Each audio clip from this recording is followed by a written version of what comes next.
Hello everybody, my name is Austin Buller. I'm going to present to you my research dissemination project that is focused around pressure ulcer prevention strategies and charting of those strategies by nurses. I'm going to present this in an SBAR format, so we'll start with the situation. I chose this topic based on the relevance to the unit I work on, which is a 36-bed medical surgical unit. After I spoke with my unit manager about practice issues, I found that the hospital is currently working on ways to address the lack of charting related to strategies that we use to prevent skin impairment and pressure ulcers. The issue was realized after risk management ran audits to try and determine causes of a rising rate of skin injuries. The first impression that I had after leaving the meeting with my unit manager was that they're looking at new guidelines or having stricter expectations with the charting. So I used that to develop my PICO question and guide my research. So here you can see my PICO question. If unit nurses are given stricter requirements towards implementing and the subsequent charting of pressure ulcer prevention techniques for patients that are deemed a higher risk of negative skin outcomes, will the patient show better skin outcomes on each unit after 6 months? We'll move on to the background, which involves a real quick review of pressure ulcers and how we as nurses use assessment interventions to help protect our patients from skin injuries. A pressure ulcer is an impairment of the skin as a result of prolonged ischemia or lack of blood flow in tissues. Patients that are at risk can show one of the many following factors: immobility, lack of sensory perception, poor nutrition and hydration, medical conditions that affect blood flow such as diabetes or peripheral vascular disease, and incontinence. The way we assess to find out if patients are at risk is a head-to-toe skin assessment on admission. A skin impairment risk tool. The hospital I work in uses the Braden scale, although there are others out there in use. And certain lab values such as albumin, prealbumin, hemoglobin A1C, blood glucose, and a complete blood count. After we have assessed the patient and find out what is putting our patient most at risk, we can include that in the prevention strategies. Such as preventing friction and shear by lowering the head of the bed and using slide sheets to move immobile patients, reducing the exposure to moisture, especially important in incontinent patients, repeat skin checks. A skin assessment should be completed every shift for all patients, but with special consideration towards those most at risk, encourage nutrition and hydration, help patients get into a position that is beneficial to skin health, as well as making sure that immobile patients have repositioning every 2 hours. And finally, pressure relief tools like foam pads or specialty beds and mattresses. Now we can move on to the assessment section, which will include the research I gathered to help understand the PICO question and how I can create a plan in my own organization. First, we can talk about charting audits. There's a study published in 2018 on a 30-bed adult medical surgical unit that outlined an attempt at improving staff charting methods. The staff had a tendency to follow a charting by exception method that made it difficult to navigate the charts to find information about the patients. Education was performed to show employees how charting would change to fully documenting on every patient. After that education, they did monthly staff audits on charting during the duration of the study period, and findings showed that access to the patient's health information improved significantly, and staff, although reluctant to the change at first, became familiar with the new guidelines and established it into their routine well. At Via Christi, we use PowerChart that is powered by Cerner. The picture in the slide above shows the layout that you're faced with when you open the patient's chart. The menu on the left side is very easily navigated, and by clicking on the tab that says Flow Sheet, you have all the options to chart on each body system and other areas like lines and input and output. There are some options to chart the same information in multiple areas, but mostly the program will cross over the information if it matches the same field in another area. Another study published in 2013 shows how nurses using the electronic health record ineffectively can hinder patient care. A sample of 139 medical surgical patients was chosen, and the charts were reviewed to see how the charting on patients with pressure ulcers were completed using the electronic health record.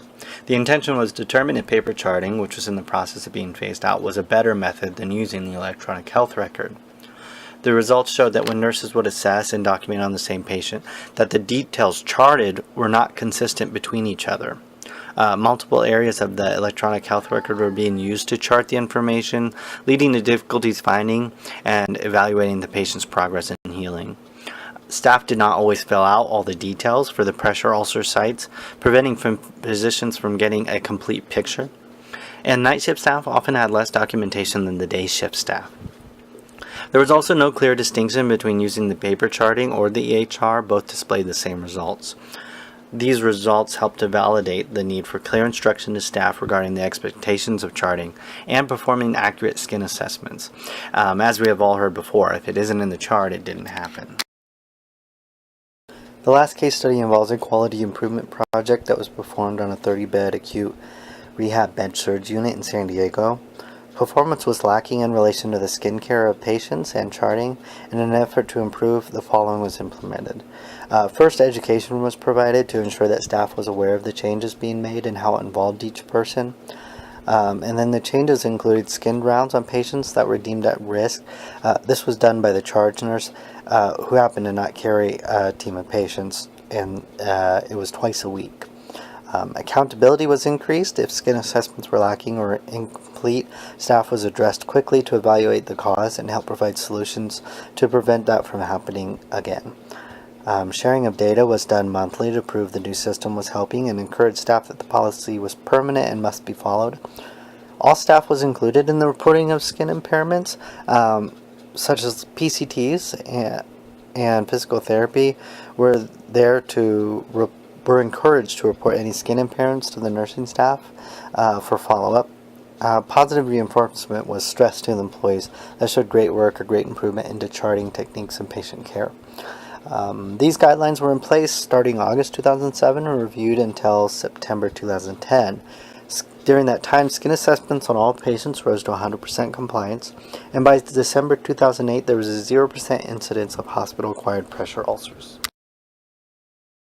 Finally, we come to the recommendation for improvement on my own unit with the possible expansion to other units. Pilot projects on units are a great way to help understand how the proposed changes can be expected to influence on a larger scale. Reporting this plan to my unit manager is a good first step to get approval or suggestions to change the plan. With an initial approval from the unit manager, details can be worked out to get involvement from education staff and risk management, as well as a meeting with the chief nursing officer to get a final approval to move forward with conducting the quality improvement study. Beginning with education. Over a 1 month's time, staff should be given a review of pressure ulcers, including how to identify what patients are at risk, the interventions that we use, treatments that we use to help the patients heal, and where documentation of this information should go. Followed with the expectations we expect from each employee and as a care team. This includes items like how often the skin assessment should be completed and other details involved with the plan. So the entire plan involves mandatory fields that need to be addressed in the charts for all patients, and then fields that need to be addressed on patients that show risks, and fields that need to be addressed for patients that are already showing a problem, a skin injury or pressure ulcer. Counseling needs to be provided to nurses that are missing assessments to ensure that they are able to complete those assessments and the interventions for future patients. Staff should be aware of when, why, and how of consulting the wound team, so that way they are able to assess and provide recommendations to the monitoring and treatment of skin injuries. Encouragement of the involvement of PCTs in recognizing and reporting skin issues, since they're the ones that are most likely to see patients during changing and baths and such. The involvement of skincare ambassadors, a volunteer position among the staff nurses that can act as a support to their peers, helping to perform good skin assessments and recommending the appropriate interventions. And then positive reinforcement to staff as we see improvements being made towards recognizing patients that are at risk of developing skin injuries and making appropriate documentations. For the timeline, I'd expect about 1 month to complete education. This is to ensure that as much staff can be educated as possible to the guidelines that are expected. Monthly evaluations that can help us see progress early, and then if necessary make some changes to the guidelines. And then over a 6 months time span is what I estimated for the project, where evaluations into the pressure ulcer rate and the consistency of charting can be determined. Although we hope to see no pressure ulcers on patients, it would be preferable that we see that more were present on admission rather than hospital acquired. And then we can expect to see an increase in prevention strategies charted on all at-risk patients and patients with an actual pressure ulcer.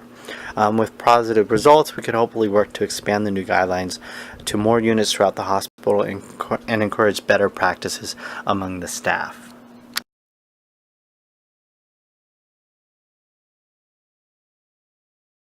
Thank you very much for your time. I hope you enjoyed my presentation.